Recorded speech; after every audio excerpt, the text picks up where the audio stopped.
The United States approved a wider range of commerce with Cuba on Tuesday, making it easier for U.S. companies to film movies, finance exports, and do business with the communist government on public infrastructure projects. The latest changes come as Washington and Havana move closer toward normal relations, having restored diplomatic relations last year after more than 5 decades of Cold War-era animosity. Although most U.S. trade with Cuba remains banned under the economic embargo, President Barack Obama has been using executive authority to allow commerce that is not specifically banned by Congress. The changes announced on Tuesday, the third round of such measures, reflect Washington's stated goal of meeting the needs of the Cuban people while also creating business opportunities for U.S. companies. U.S. officials stressed that the practical impact will depend on Cuban economic liberalization, as previous U.S. attempts at promoting commerce have largely stalled. Cuba in turn has complained about the lack of credits and a ban on using the U.S. dollar.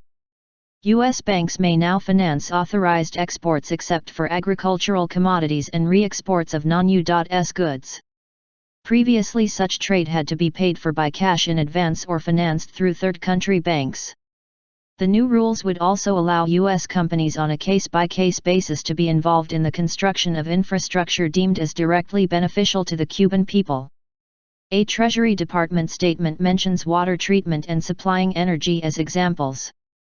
Cuba has a host of infrastructure needs following decades of U.S. sanctions and the fall of the Soviet Union, its longtime former benefactor.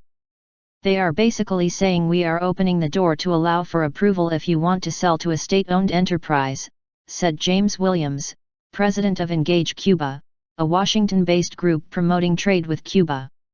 However, a general policy of denying licenses will apply to exports for use by state-owned entities that primarily generate revenues for the Cuban government and for use by the Cuban military, police, intelligence, and security services. The new regulations also grant freer rein for U.S. companies to shoot movies and television programs. Late-night comedian Conan O'Brien and the Showtime series House of Lies have shot in Havana recently, and the next installment of the Fast and Furious films also plans scenes in Cuba. I think you are going to be bombarded with movie crews in Cuba now that they are all approved on a general license, Williams said.